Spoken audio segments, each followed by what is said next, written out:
All right, we're going to put the air compressor in. It's going in the corner here. We oriented the filter intake for the room to line up with the filter body on the compressor. And the wiring will come up and mount up into the switch on the compressor. But first I need to drill through the floor with 3 holes for the 3 legs. That'll get drilled down through. I have some compressor isolation pads that will go underneath the feet of this that are rubber isolators to absorb the vibration from the compressor. And then in the center, I'm also going to drill out a little bit of a hole there.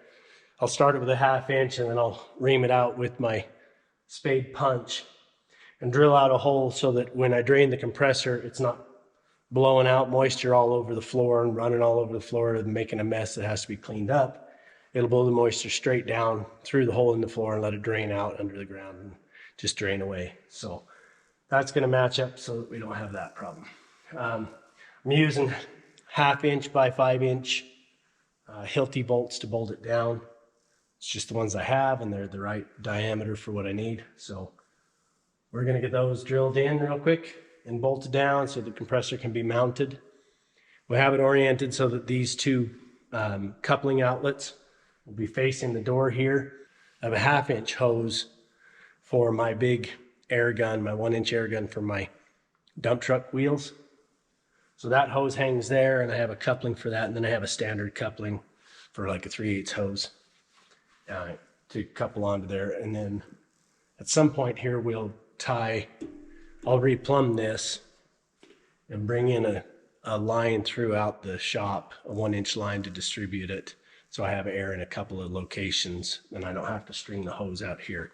We do have a hose reel up, so we'll bring the 1 inch supply around the wall to supply for that hose reel, and probably 1 or 2 other drop down spots that will plumb the air throughout the shop.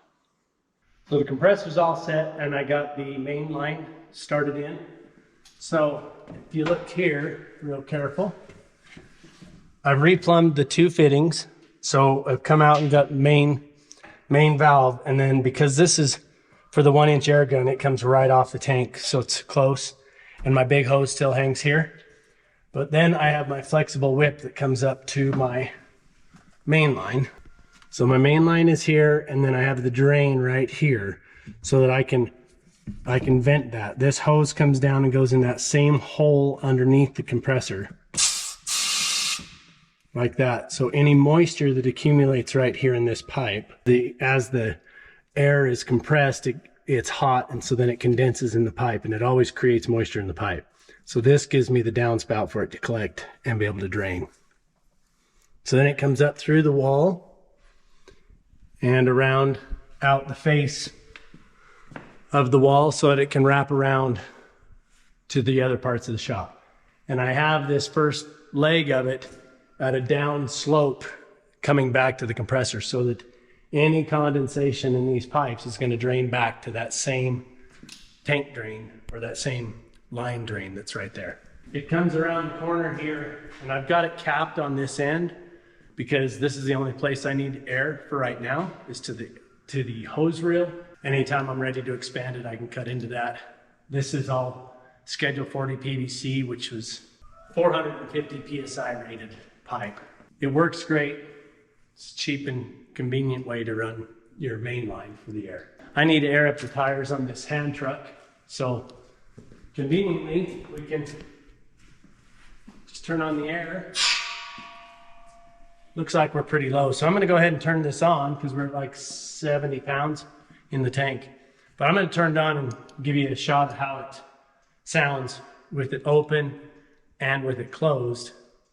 Show the difference of having that compressor closed up in a room versus having it out in the open shop with the echo that happens. So let's go ahead and fire that up and listen to it. That's open and running. Closed behind it. You can still hear it, you still know it's running, but at least you can hear the conversation in the room. There's still a low drone, but that deadens a lot, muffles a lot of the sound, so it's not so bad.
we got all these materials cut, had them all stacked up and ready to go.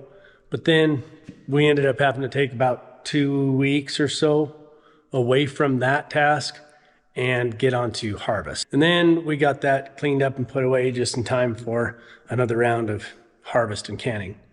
And in the middle of that, we built the boulder wall. Anyway, we had to bounce off of it and now bounce back to it. So yesterday, the boys and I got the dado blade set up. We got the dado stack put together for the width that we needed. And we cut all the dados in the ends of our shelf set. We also really went over our plan for the shelving and decided that we only need to do about half of them for now. For now, we're only going to do 2 of the sets of shelves. When we started calculating the size of the shelf and the size of the jars to know how many jars we'd fit on a shelf, we came up with 66 jars per shelf and decided that each section of shelf at that quantity would result in storage capacity of 396 jars of produce. We'll get all of our produce probably on one set of shelves and might have a little bit of room. We're going to have enough room that we can have some for the empties to go back onto. 2 sets of shelves will be perfect for now. We have talked about and are still planning on trying to harvest some more apples and more plums to make into juices and jar that. And we haven't typically done that in the past. The rest of the materials that we have cut and prepared for these shelf sets are sized appropriately that we'll probably use them to start building the base cabinets for our processing kitchen. We got all the dado cuts on the ends done yesterday. We're going to cut the shelf lengths today. We're going to start assembling those shelf sets. What I decided, since this is all melamine, we decided that we were going to build them much like a freestanding cabinet, minus the backing plate. And then we'll hang that on the wall with the shelf cleats that'll be nailed and fastened to the wall studs. That is going to give us a lot more stability and give it a little bit better finish.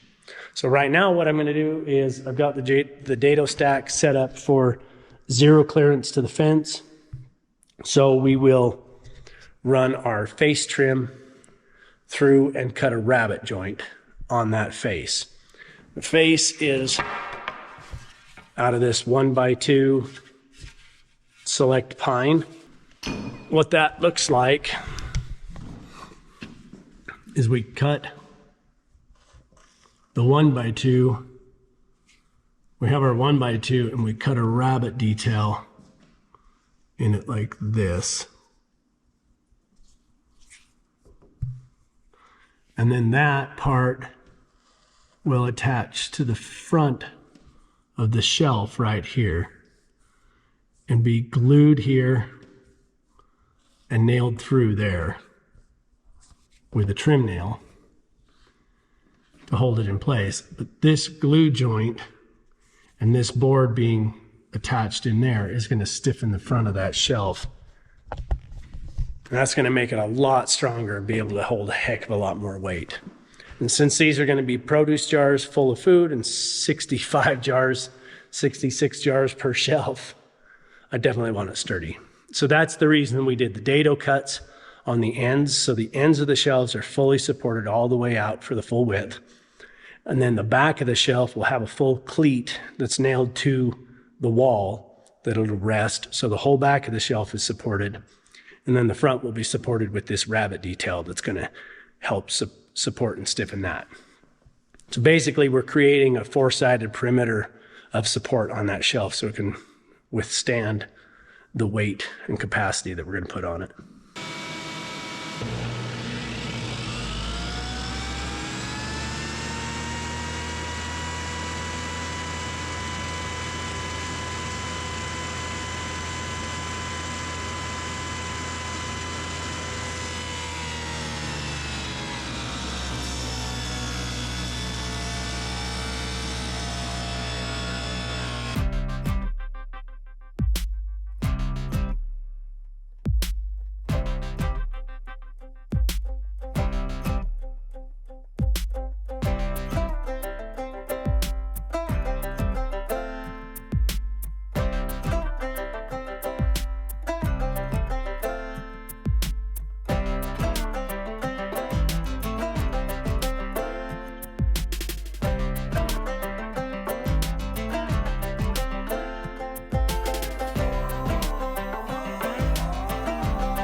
Okay, I got this one done to this point. I had one little mishap right here where I blew out the nail. I got too close to the edge at a little bit of an angle and it blew out here. So I had to pull that out. I'll have to get that filled in and coated. I'll probably fill it with like an epoxy or something durable. It sucks, but it does happen, at least for me sometimes. Try to avoid it, but it does happen sometimes for me. All face framed, and then this edge is the wall edge, and this frame covers that. I could have just banded it, but I didn't want to. I wanted to have this face to shim it away from the wall just slightly. When you have a face on the edge of the open shelf like that, I feel like having a face board on there gives it just a cleaner finish when it's on the wall. So this edge will go into the corner. This other edge I left exposed because when I do the second set of shelves next to it, those two pieces will come together and I'll clamp them, and then my face board will come across the front of both of them together. So I'll put that one on after I have both of the cabinets on the wall. But I'll do the same thing on the other one. It'll have an edge like this on the left side. And then this one will get installed once they're both in place.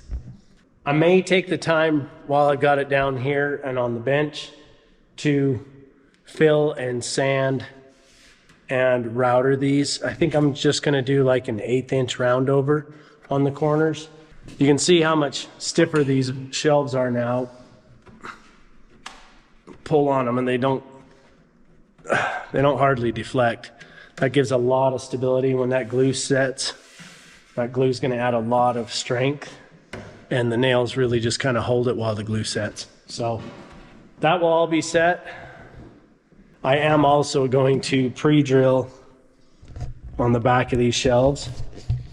When I put this up on the wall, each shelf will get a cleat that'll nail to the wall and be up against. But when that's up on the wall, these are too tight for me to get a nail gun into or anything like that to nail down into that cleat. So what I'm gonna probably do is I have a right angle drill, and I'll probably use that to run some screws through the top in the back, and that should be more than enough.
I just got out the stain, got it stirred with a little cut off piece of the same board, and that gives me my test strip essentially so that I know what it's going to look like.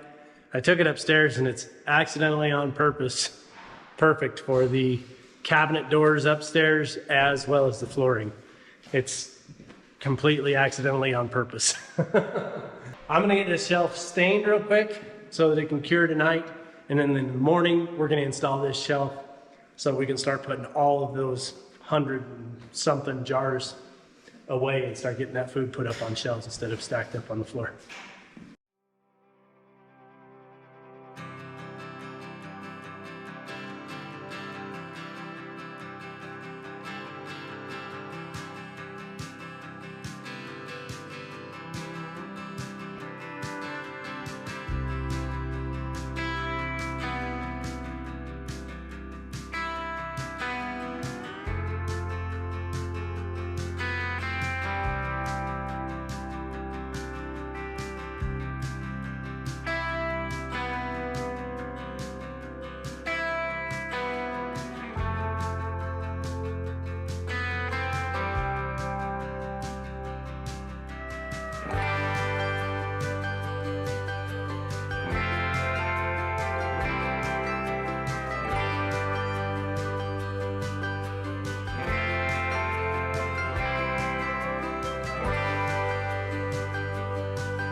All right, that's done. That is one set. The other set will come right against here and go this way, the same size, same number of shelves, and it'll just go right on here, attached to it. And then once it's installed, I'll put the face trim down here and across the top over the seam where they come together. So it'll finish out and look really nice. The same color, turned out accidentally on purpose the right color. But that's one shelf set for now, so we can finally get all of these jars up off the floor that are full of produce. We've got to be on the plus side of 250 jars full of produce. By measurement and calculations, this should hold somewhere around 396 jars in one segment of shelves. So we'll find out. We'll start filling it. Tomorrow, we'll clean it up, wipe it down, and start putting the jars in and getting them loaded in. There's enough shelves and enough space that we'll be able to stock the produce in segments on the shelf, and they don't have to be overrun together. That way we can section the type, all of this type here and all that type here. So we can have like dill pickles here and tomato sauce here and plum syrup there, dill beans over here and pickled peppers there and salsa up here or whatever. Just to be able to organize it that way. And we've already got about 40 jars of produce in here that we just put in. And that's all going to come out. We put it in here temporarily. But these shelves, you can see, are not nearly as strong for that much weight. So we'll use this cabinet for empty jars, and full jars can go in here. So as we empty them, we'll wash them, bring them up here and put them inside the closed cabinet. They'll stay cleaner. It'll be less work to have to scrub them down when we go to fill them next year. Well, that's a beautiful sight to see that many jars of produce up on the shelves and stored away for this coming winter. We still have probably 3 to 4 weeks of good solid ripening season left in the garden, and at least a couple more harvests to go before we're all set for the season. It's busy work getting it all harvested and processed, but we just chip away at it one day at a time as it ripens. We are already on the plus side of 250 jars of produce put away. We still have another 80 to 100 jars yet to put away that's still ripening in the garden. It's hard work, but it's definitely rewarding to see this much food put away straight from our garden.